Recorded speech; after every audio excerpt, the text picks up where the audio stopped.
Va ora in onda Comeback. Rollin', rollin', rollin', rollin'.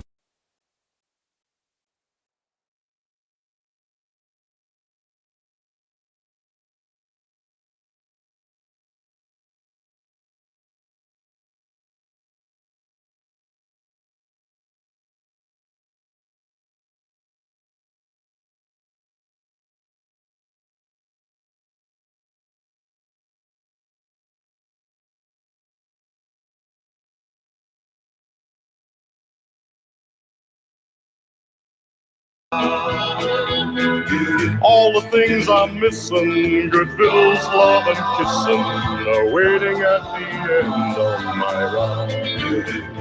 Move 'em on, hit 'em up.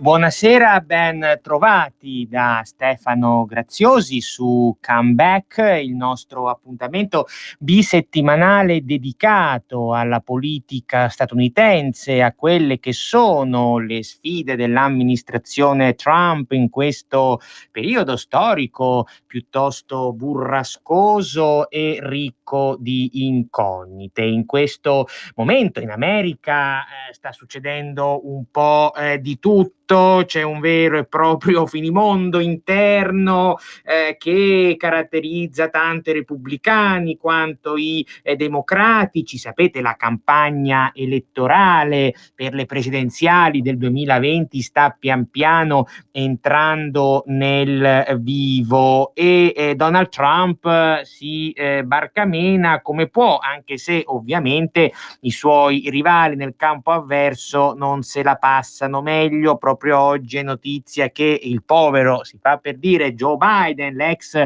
vicepresidente americano, frontrunner attualmente del fronte democratico, è alle prese con un vero e proprio fuoco di fila da parte del suo stesso partito per posizioni che ha espresso nella giornata di ieri sull'aborto e che insomma la maggior parte dei suoi rivali alla nomination democratica non digeriscono. Ma oggi non ci occuperemo di problemi interni agli Stati Uniti d'America, ne approfitteremo per farlo nelle prossime puntate, visto che materiale ce n'è e ce n'è anche tanto.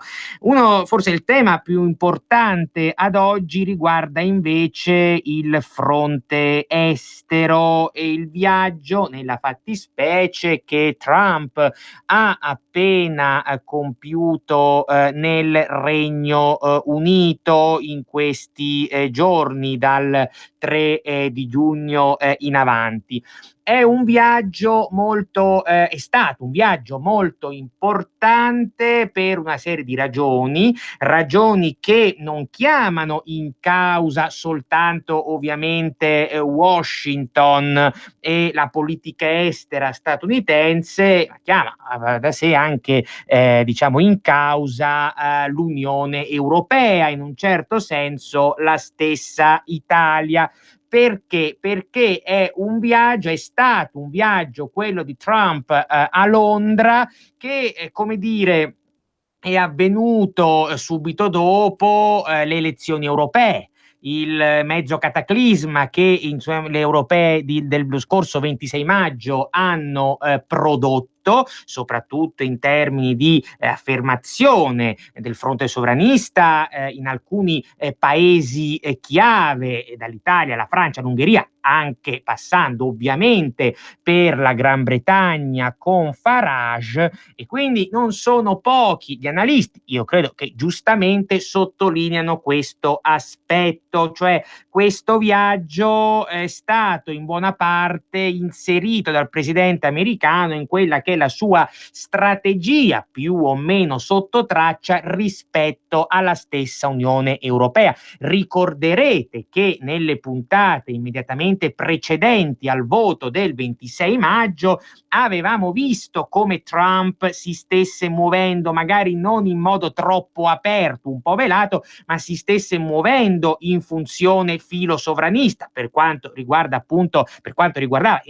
la politica europea. Nella fattispecie, ricorderete, esattamente un mese fa, erano i primi di maggio, quindi a poche settimane dalle elezioni, aveva invitato alla Casa Bianca in pompa magna il premier ungherese Viktor Orbán, e questo era stato letto da molti analisti come un vero e proprio endorsement nei confronti del fronte sovranista stesso, un endorsement che veniva poi a saldarsi con la atavica antipatia che questo presidente americano nutre nei confronti dell'asse franco-tedesco, quindi segnatamente di la cancelliera tedesca Angela Merkel e del presidente francese Emmanuel Macron. Abbiamo spesso ripetuto in questa trasmissione, questa antipatia sorge da cause lontane, da cause strutturali. In particolare Trump, diciamo,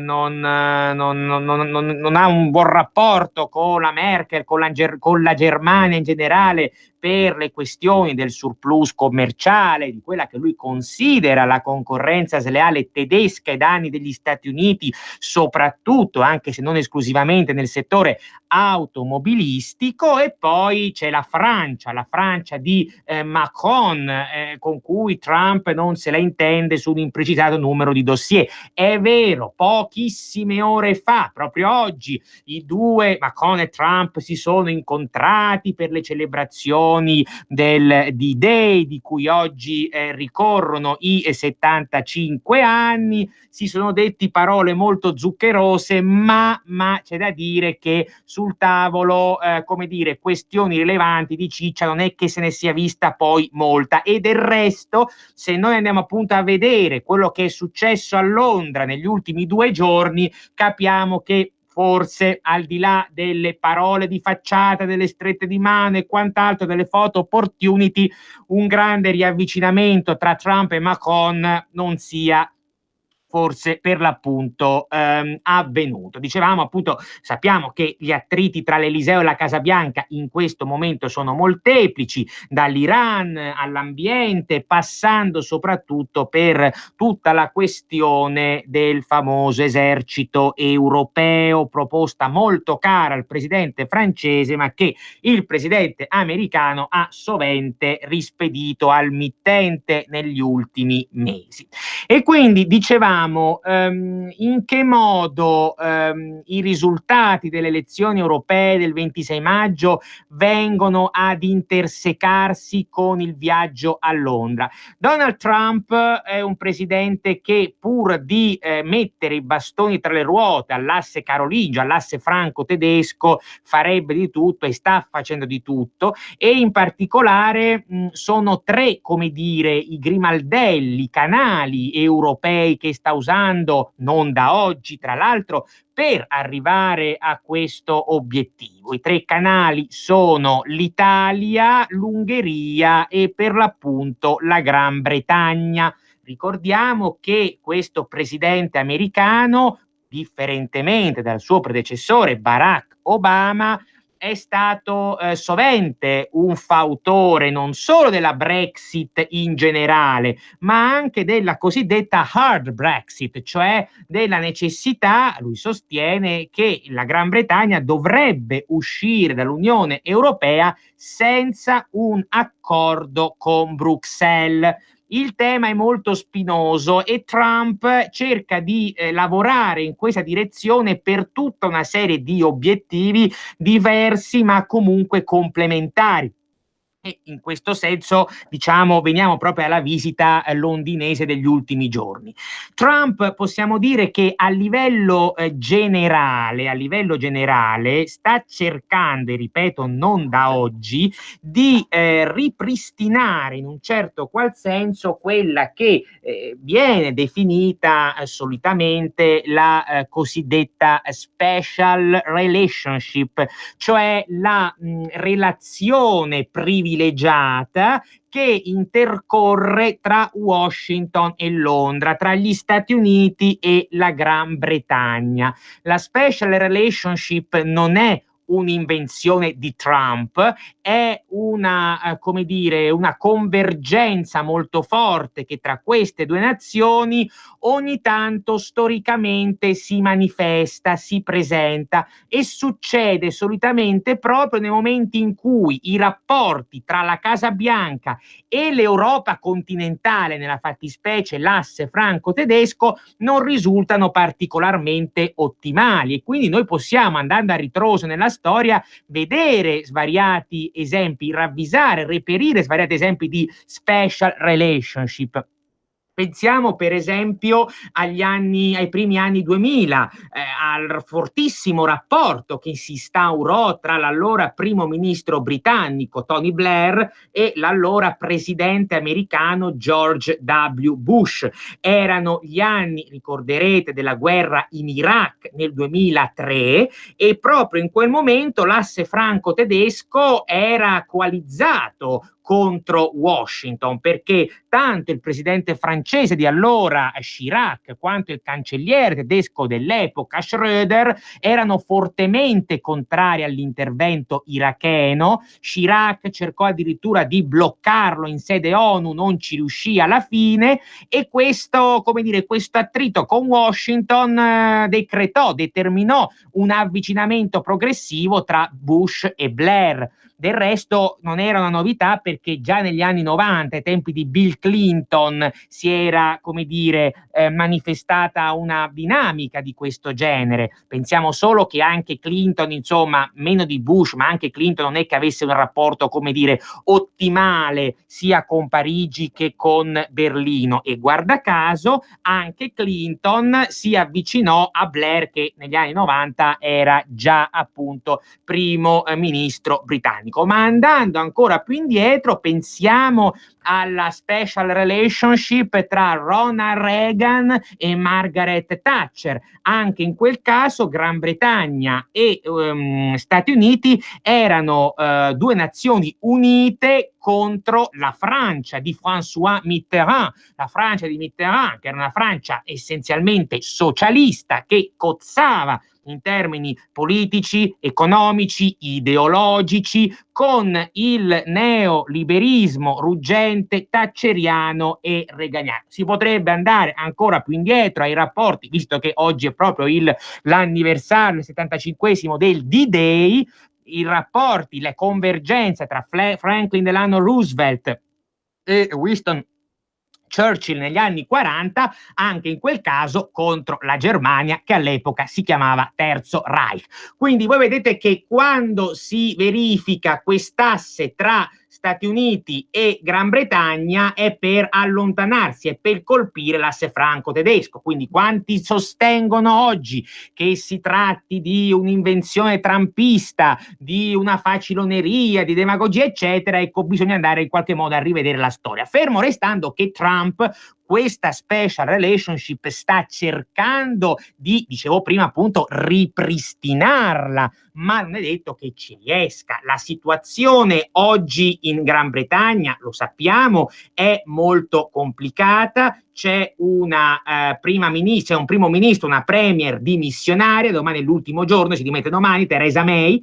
Quindi la Gran Bretagna in questo momento è un paese acefalo, tra virgolette, e questo è un problema per Trump, che sì, da una parte sta spingendo sempre più Londra verso questa hard Brexit, proprio in funzione antifrancese e antitedesca. Trump lo ha ribadito a Londra in questi giorni, vorrebbe siglare un trattato commerciale bilaterale con Londra, e per questo lui sostiene Londra deve allontanarsi dall'Unione Europea senza alcun tipo di accordo, perché lì il grande problema, tra gli altri di carattere economico, se Londra negozia un accordo con Bruxelles, era questa la linea portata avanti in modo fallimentare tuttavia dalla premier Theresa May, allora il tema è che lì, pur uscendo formalmente, però Londra resterebbe comunque in qualche modo vincolata al mercato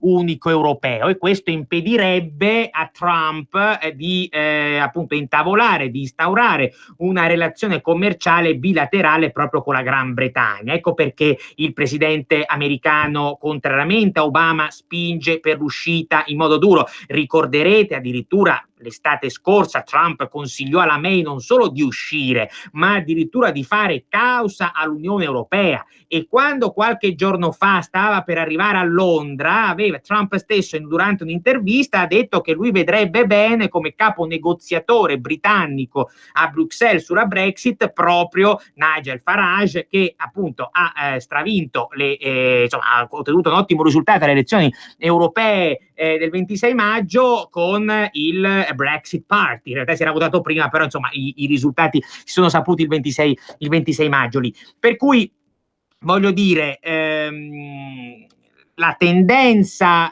del presidente americano resta comunque questa. Perché? Perché questo è un modo che lui ha per scardinare l'Unione Europea dal suo interno e per mettere in crisi appunto l'asse franco-tedesco. Durante l'incontro con Theresa May negli ultimi giorni, non a caso i due leader hanno voluto anche ribadire un altro concetto molto caro a Trump, soprattutto al Trump dell'ultimo anno e mezzo, cioè l'idea che i vari partner dell'Alleanza Atlantica della NATO debbano contribuire maggiormente in termini economici al mantenimento dell'alleanza stessa.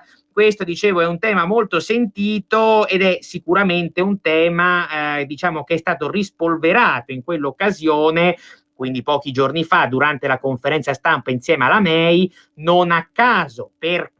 Perché Trump questo tema lo brandisce da sempre proprio in funzione antitedesca e antifrancese, perché lui sostiene che né la Germania né la Francia paghino abbastanza per la NATO, e quindi quando Macron negli scorsi mesi, spalleggiato anche da Angela Merkel, aveva proposto, appunto, lo citavamo prima, l'esercito europeo, Trump rispose senza mezzi giri di parole dicendogli: prima pensa a pagare le tue quote della NATO quanto devi, invece di ipotizzare eserciti europei di sorta. Del resto lì Trump è a sua volta spalleggiato anche da una parte cospicua dell'establishment di Washington, che appunto teme fondamentalmente che l'Alleanza Atlantica possa in qualche modo appunto indebolirsi troppo nel confronto con la Russia, possa in qualche modo, diciamo, sfilacciarsi. Lì c'è tutto un dibattito sulla NATO,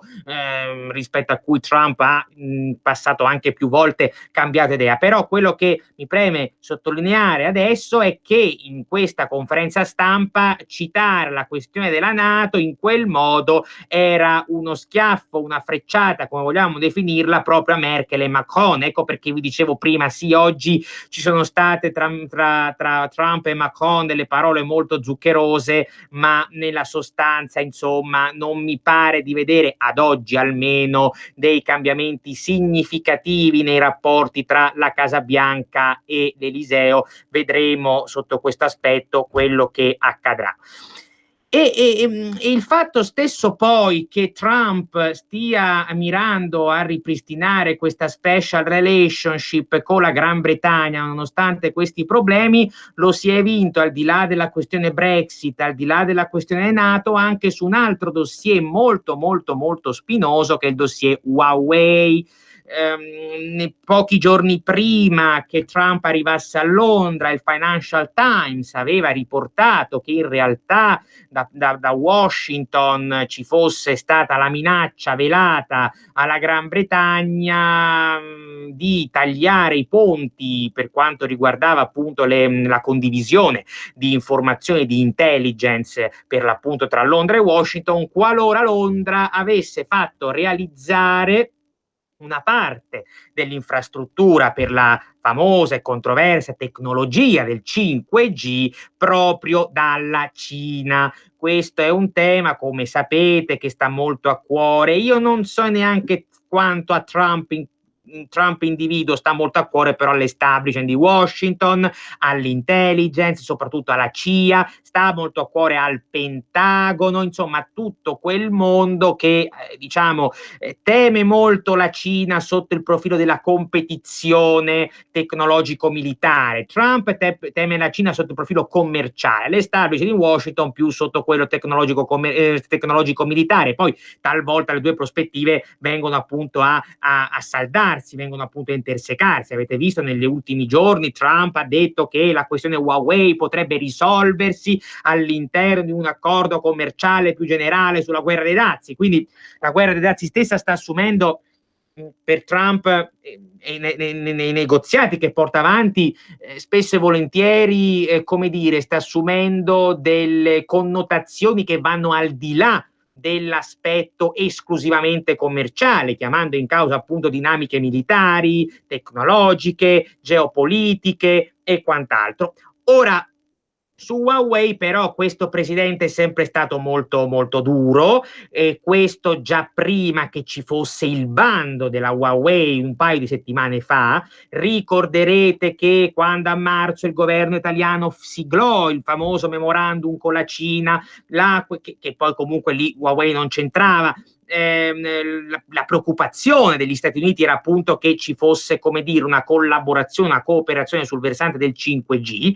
Poi cosa è successo? Che quando un paio di settimane fa la Casa Bianca ha formalmente bandito Huawei, in realtà paesi europei come la Francia, come la Germania e come la stessa Gran Bretagna non hanno mostrato troppa volontà di accodarsi agli Stati Uniti e quindi dire va bene, facciamo fronte comune contro la Cina. Per cui ci si aspettava che su questa questione con la Gran Bretagna Trump usasse il pugno di ferro. In realtà non è andata così, perché è stato anzi molto molto molto accomodante, si è limitato genericamente a dire vabbè, ma in qualche modo la questione Huawei la risolveremo. Segno di come, ecco, il presidente americano sotto questo aspetto con ogni probabilità abbia subordinato un dossier sicuramente spinoso, sicuramente attenzionato tra virgolette dal Pentagono, dicevamo, dalla CIA eccetera, a una questione più generale di carattere politico-commerciale, quale appunto la special relationship con Londra, della serie: pur di rinsaldare questo rapporto, pur di sottrarre definitivamente la Gran Bretagna dall'orbita di Bruxelles, pur di dare un colpo, non dico mortale, ma comunque assestare un colpo duro a Merkel e Macron, e vabbè, dice, su questo fronte non diciamo né proprio un colpo di spugna, perché sarebbe scorretto dirlo, però ecco, possiamo trovare, ha detto, un modo, un accomodamento almeno sotto alcuni aspetti. E in un certo senso, al di là poi di Huawei, ci sono stati dei cambiamenti abbastanza sensibili nelle ultime ore, penso soprattutto alle ultime 48 ore. Pare che in Gran Bretagna Donald Trump abbia anche affrontato l'annosa questione iraniana, perché voi sapete che tutto il problema del trattato, dell'intesa sul nucleare del 2015 chiamava in causa non soltanto l'Iran e gli Stati Uniti, non era un trattato bilaterale, ma aveva dentro anche appunto il Regno Unito, la Francia, la Germania, la Cina, la Russia. Ebbene, dopo l'incontro con la May e quant'altro, che cosa è successo? Che Trump l'altro ieri si è lasciato scappare una parola un po' abbastanza conciliante verso l'Iran, verso il presidente iraniano Rouhani. Ha detto vabbè, io Rouhani sono anche disposto ad incontrarlo.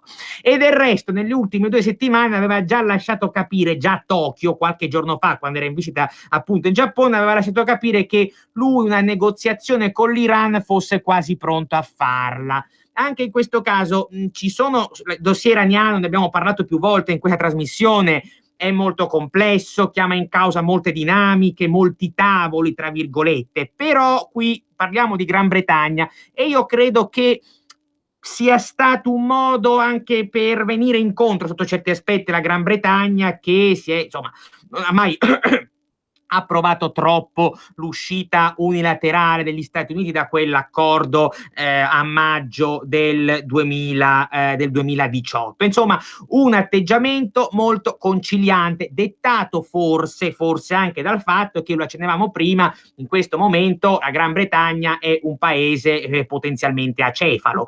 Trump auspicherebbe, lo ha detto chiaramente, esplicitamente, auspicherebbe che il successore di Theresa May a Downing Street, quindi come primo ministro, visto che dovrebbe essere, secondo le regole interne, comunque un conservatore, sia l'ex ministro degli esteri ed ex sindaco di Londra Boris Johnson. Boris Johnson si assomigliano anche fisicamente sotto certi aspetti, tra l'altro i due sono sempre andati molto d'accordo. Johnson è a capo dell'ala più oltranzista del Partito Conservatore britannico, è quello che insomma ha sempre detto la Brexit va fatta in modo insomma duro, e quindi è come se Trump stesse cercando di cavalcare, di sfruttare il profondo sentimento anti Unione Europea che pervade la Gran Bretagna in questo momento, perché se è vero che alle elezioni europee del 26 maggio i Tories, i conservatori, hanno raggiunto un risultato esecrabile, un risultato vergognoso per la loro storia, pagando le titubanze di Theresa May, dall'altra parte però Farage ha preso, diciamo, i voti che ha preso, e quindi va da sé che Farage abbia pescato in gran parte proprio dal bacino conservatore, da quel bacino che si è sentito in qualche modo tradito dalle lungaggini delle trattative su Brexit. Ci fermiamo qualche minuto e riprendiamo da qui. Per la tua pubblicità su Radio Padania Libera, scrivi a spot@radiopadania.net.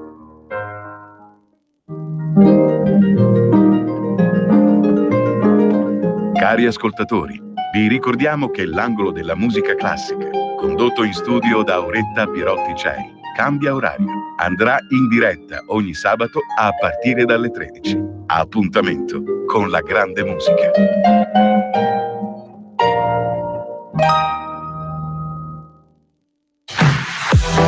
Grazie da tutta la squadra. Grazie Italia. Useremo bene la vostra fiducia. Primo partito in Italia, si cambia in Europa. Grazie da tutta la squadra. Porta con te ovunque RPL. Scarica l'applicazione su smartphone o tablet dal tuo store o dal sito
Buonasera, ben trovati su Comeback da Stefano Graziosi, il nostro appuntamento dedicato alla politica americana. Questa sera stiamo cercando di analizzare non soltanto il viaggio, la visita di Stato di Donald Trump in Gran Bretagna, ma anche e soprattutto quelle che sono le sue implicazioni a livello europeo dopo le elezioni del 26 maggio, in quelli che sono i rapporti tra Donald Trump e il variegato fronte dei sovranisti europei. Se volete intervenire, il numero da fare è 02 66 20 35 29. E quindi dicevamo che dal punto di vista inglese, britannico, la strategia che questo presidente sta cercando di portare avanti è quella di, come dire, appunto di cavalcare il profondo sentimento anti-Europa,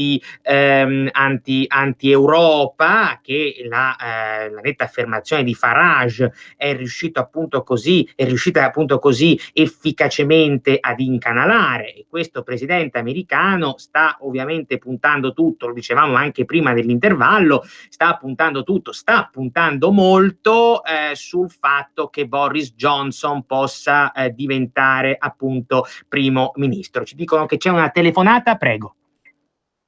Pronto, buonasera, ciao. Buonasera. Ciao, Michele Milano. Buonasera, prego. Una notizia che sui media italiani non si trovano, invece io leggo anche per fortuna la stampa estera, che si parla tanto, specialmente in America, sulla questione del Russia Gate. Non so se sapete o meno che praticamente anche il signor Renzi è implicato, e come alla grande, anche i nostri servizi segreti. Guarda caso il nostro primo ministro ha licenziato per fortuna tutti i direttori dei servizi interni ed esterni, per la sicurezza nazionale non. Punto 1. Basta verificare, cioè non se ne parla per niente, questa roba qua. È anche implicata la Boschi, penso un po', e anche la Boldrini sono implicati alla grande, e speriamo che si apra un procedimento penale verso queste personalità che ormai hanno rotto le balle, francamente, no? Il Renzi, Boschi, Boldrini, eccetera, su Russia Gate. Il Mueller, lo stesso che si è dimesso, non se ne parla, come tutto a sepolto praticamente. Chiarissimo. Punto 2. Sulla politica estera americana, ragazzi, non ci facciamo troppe illusioni. Trump è il portavoce dei poteri forti in America, cioè non è che sia tanto bello democratico, quanto quando questo signore purtroppo nei nostri confronti usa il bastone, l'esempio del Turkish Stream, cioè l'Italia sarebbe diventato l'esportatore numero 1 in Europa di gas, e invece abbiamo abbassato le orecchie e presi calci in culo, perché mancano personalità come Craxi, che mandavano i carabinieri, e non siamo capaci purtroppo. Le aziende venete ed emiliane che hanno chiuso per esportazione all'est Europa, giuste specialmente, dei nostri prodotti. Chiarissimo, grazie mille. Ma allora, su Russia Gate mi trova francamente un po' impreparato sull'apporto di Renzi, studierò la vicenda. A livello generale però possiamo dire indubbiamente che Russia Gate è un'inchiesta che si è abbastanza sgonfiata, e lo stesso procuratore speciale Robert Mueller non sta facendo un'ottima figura in questi ultimi giorni. Perché continua a parlare, ad alimentare sospetti sul presidente americano senza però avere delle prove. Ricordiamo che su Russia Gate Donald Trump è stato scagionato del tutto rispetto all'accusa principale, quella che lo voleva colluso, si diceva, col Cremlino ai tempi della campagna elettorale del 2016. Poi c'è tutta la questione dell'intralcio alla giustizia. Mueller nel suo rapporto non è riuscito a dimostrare che ci sia stato intralcio alla giustizia. Mueller scrive in quel rapporto che ci sono stati casi usa la parola potenziali, cioè probabili, il che ovviamente cozza con il principio del ragionevole dubbio. Nel momento in cui si dice che sono casi probabili, la prova certa e inconfutabile di un comportamento scorretto, illegale o criminoso da parte di chi che sia non c'è. E quindi il problema è che Mueller, pur non potendo che ribadire quelle conclusioni inserite nel suo stesso rapporto, continua a parlare, lo ha fatto la settimana scorsa, però dice, insomma, non posso esserne sicuro. Questo non è un ragionamento che può fare un procuratore speciale. Questo non lo dico io, non lo diciamo noi, lo dicono fior di giuristi americani, tecnici, esperti. Penso soprattutto all'avvocato Alan Dershowitz, che insomma è un esperto di queste, in America, di queste dinamiche, ha criticato ferocemente Mueller su questo fronte, tanto che poi uno si fa delle domande, dice: ma Mueller forse allora, visto che non può essere definito un incapace dal momento che ha una carriera alle spalle di tutto rispetto, forse allora le accuse che gli muovevano un tempo di partigianeria politica non erano del tutto infondate.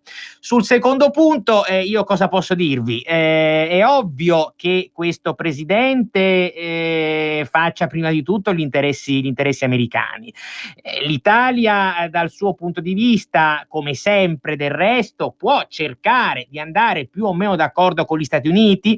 In questo momento storico, nonostante ci sia stato qualche attrito, in realtà i punti di convergenza sono maggiori rispetto a prima, soprattutto rispetto al governo italiano precedente, al governo Gentiloni. Perché? Perché sia Di Maio che Salvini, sia Lega che 5 Stelle sono due partiti tendenzialmente antitedeschi e antifrancesi, e in questo senso sviluppano una convergenza con gli interessi di questa Casa Bianca, cioè di Donald Trump. Ne parlavamo anche prima. Per il resto è ovvio che l'Italia ha sempre avuto una politica estera dal secondo dopoguerra in poi, diciamo, di relativa autonomia. Il radioascoltatore citava il caso di Sigonella, citava il caso Craxi. Sicuramente quello fu un atto d'orgoglio del nostro paese, ma alla fine però a lungo andare in termini geopolitici non è che segnò una svolta nei rapporti tra l'Italia e Washington. Lì ci fu una questione di carattere più giurisdizionale, ma alla fine la linea geopolitica che portavano avanti in quegli anni, c'era il pentapartito Craxi, Andreotti, in parte anche Spadolini in realtà fu tagliato fuori, si lamentò di questo, che provocò la crisi di governo tra l'altro. Però ecco, quella linea lì, che aveva anche un suo senso geopolitico, il regionalismo filo-arabo eccetera, alla fine ne uscì sconfitta perché Reagan, che all'epoca era appunto presidente degli Stati Uniti, di fatto la schiacciò. Purtroppo i rapporti di forza sono questi, e quindi all'interno di questa cornice difficilmente modificabile, che poi bisogna che appunto l'Italia trovi la sua strada. Però la cornice sotto questo aspetto non è particolarmente modificabile. Tornando quindi a quanto dicevamo prima, cioè al tema britannico, ecco, abbiamo visto come Trump punti molto su questo sentimento anti-europeo, e questo chiama poi anche in causa essenzialmente i rapporti con gli altri stati che questo presidente, a cui questo presidente si rifà per attaccare l'asse franco-tedesco. In particolare citavamo prima l'Ungheria e l'Italia. È una specie di assedio che poi ovviamente Trump tratta da punti di vista differenti. Con la Gran Bretagna privilegia l'aspetto economico-commerciale, l'abbiamo visto prima, con stati come l'Ungheria e l'Italia quello migratorio. C'è un'altra telefonata, prego. Buongiorno, Mauro da Reggio Emilia. Buongiorno. Ascolta, per quanto riguarda il discorso attualissimo che FCA ha ritirato l'offerta per la fusione con Renault e Nissan Mitsubishi, cosa ne pensi tu riguardo a quello che può essere il fatto che la proprietà Agnelli adesso è di Elkann, quindi praticamente americano, e per tutta l'implicazione che è venuta fuori, che è stato costretto a ritirarlo.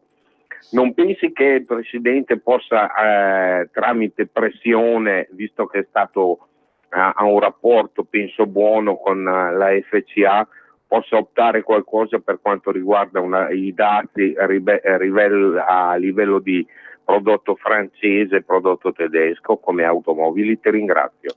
Grazie.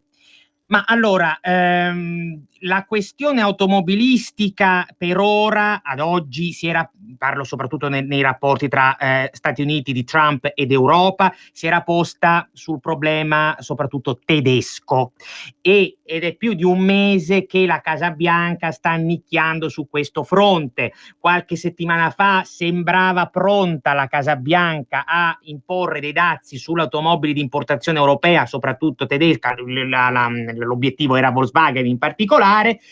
Poi dopo ha detto vabbè, facciamo una moratoria, attendiamo 6 mesi.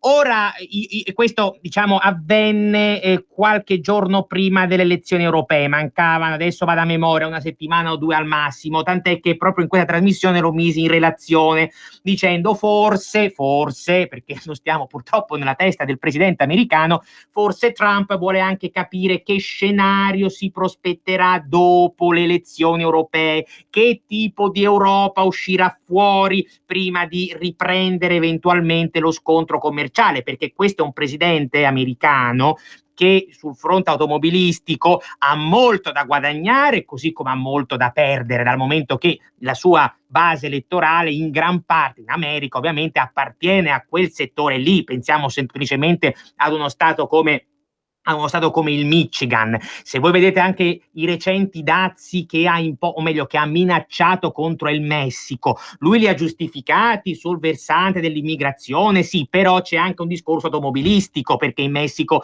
insomma le principali case automobilistiche producono molto, e guarda caso il giorno stesso che ha minacciato quei dazi, la settimana scorsa, tutte le azioni da FCA, Volkswagen, Toyota, General Motors sono crollate. Ora, per quanto riguarda Renault, Macron ne fa soprattutto una questione, come possiamo dire, nazionalista. È una forma di nazionalismo economico anche piuttosto spinto, che lui stesso ha rivendicato, tra l'altro, nelle ultime ore, chiamandolo patriottismo e quant'altro. Io in questo momento non so se il presidente americano sia intenzionato ad intervenire attraverso una ritorsione vera e propria dal punto di vista commerciale, in particolare, dicevo, relativa all'ambito automobilistico. Non è escludibile, però se tanto mi dà tanto, guardando al comportamento che c'è stato proprio negli ultimi 30 giorni in generale su questo fronte, è possibile che lui stia ancora cercando di vedere come l'Europa, politicamente parlando, possa assestarsi. Questo è un tema molto forte, però è indubbiamente un'analisi interessante, perché il tema Renault potrebbe indirettamente essere fonte di ulteriore attrito tra l'Eliseo e la Casa Bianca. Questo sicuramente. C'è un dato da parte di Macron, al di là del nazionalismo economico, che da sempre contraddistingue la Francia, anche quando porta avanti le sue retoriche europeiste. Al di là di questo dato c'è un fatto, se vogliamo, politicamente parlando, di ostilità, tanto nei confronti del nostro paese quanto nei confronti appunto in buona parte degli Stati Uniti. Vedete, questo è un tema su cui torniamo spesso in questa trasmissione, il tema cioè dell'avvicinamento del nostro paese nei confronti degli Stati Uniti d'America. C'è tutta una retorica, tutta una vulgata da più di un anno a questa parte, più o meno da quando si è insediato questo governo, che sostiene come l'allontanamento politico, commerciale, diplomatico dell'Italia dall'asse franco-tedesco sia una forma di di politica estera naif, sia una forma di pressapochismo, di ignoranza, eccetera. In realtà le cose non stanno esattamente in questi termini. Questo dossier automobilistico lo dimostra a livello concreto particolare, ma a livello poi generale possiamo andare indietro nella storia italiana e vedere come a livello di politica estera molti governi di vario colore nella seconda e nella prima Repubblica si siano comportati esattamente in questo modo. Se voi vedete per esempio tutta la politica estera del governo Berlusconi II, quindi parliamo 2001-2006, mi pare, sì, 2001-2006, quella politica estera lì era una politica estera essenzialmente ostile tanto a Berlino quanto a Parigi, ed era una politica estera molto vicina alla Gran Bretagna e agli Stati Uniti, e questo poi lo possiamo vedere. Abbiamo parlato un paio di settimane fa quando ho citato neanche tanto provocatoriamente Amintore Fanfani, che faceva esattamente la stessa cosa negli anni 60, soprattutto nel 1963 contro De Gaulle. E quindi il tema è proprio questo qui. Il tema è anche capire se nella nuova Europa questa trazione franco-tedesca continuerà a sussistere.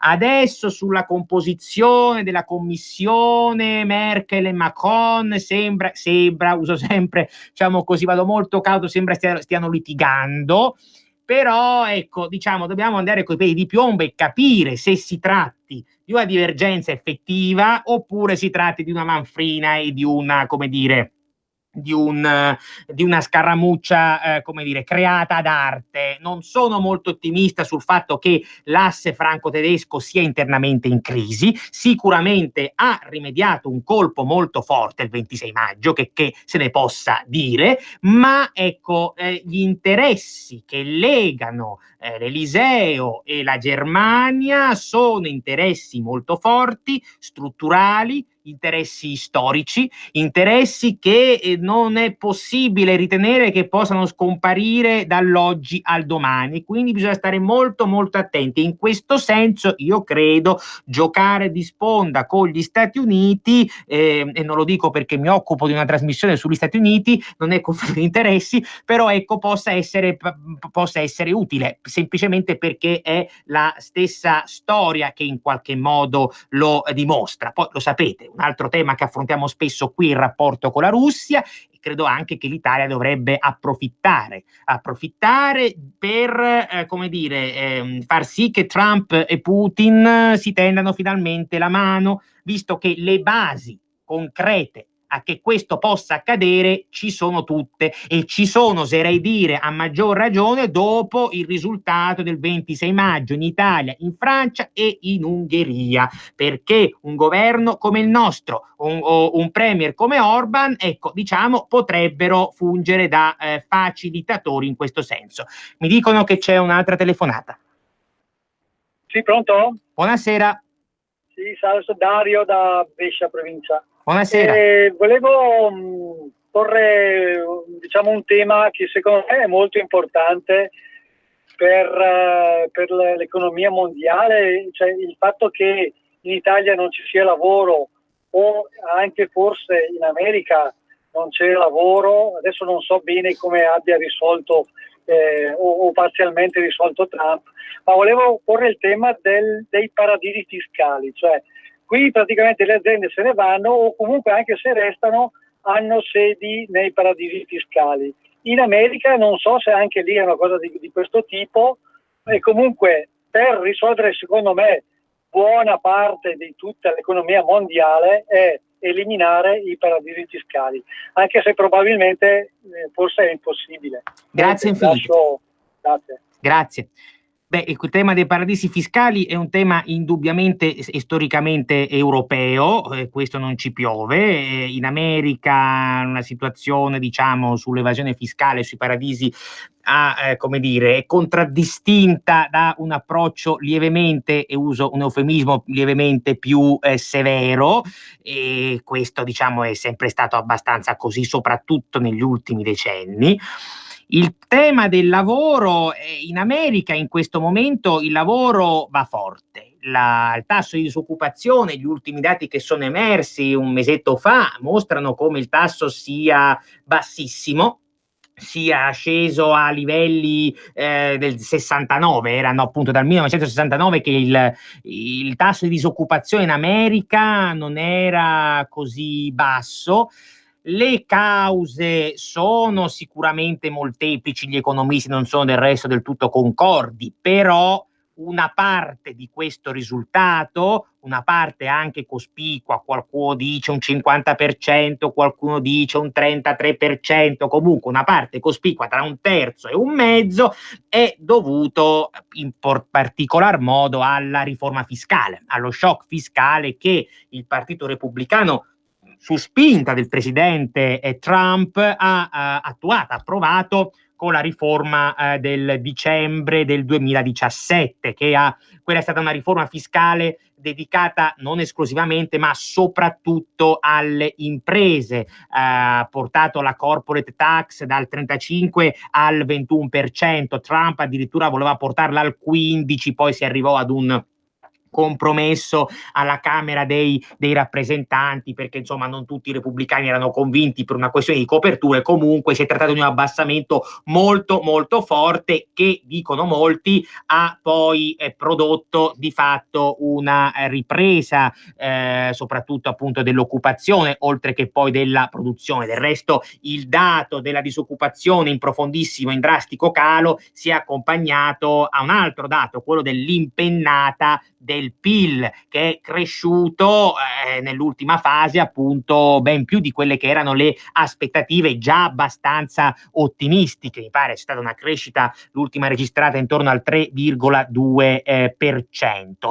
Quindi in questo senso dal punto di vista economico questa presidenza americana in questo momento va molto forte. Questo è un tema, ne parleremo poi anche in futuro, sicuramente importante, significativo per quanto riguarda la campagna elettorale in vista delle presidenziali del 2020. Il tema sarà semmai capire se questo tasso di disoccupazione così basso e questo PIL così alto, la crescita del PIL così alta, possano mantenersi anche l'anno prossimo. Di solito i cosiddetti anni presidenziali, gli anni bisestili, quando appunto si vota per il presidente in America, economicamente sono più problematici, più traballanti, c'è più incertezza, e quindi bisognerà capire. Trump si gioca molto su questo, deve tenere alta, come dire, deve tenere alto il momento, deve mantenere questo momento economico favorevole per un altro anno e mezzo. Questo è fondamentale che lo faccia, e in questo senso non esita, almeno non sembrerebbe non esitare, ad adottare anche delle misure di stampo più keynesiano, quindi investimenti pubblici. Ricordiamoci che un mese abbondante fa, abbia annunciato una riforma infrastrutturale da 2.000 miliardi di dollari.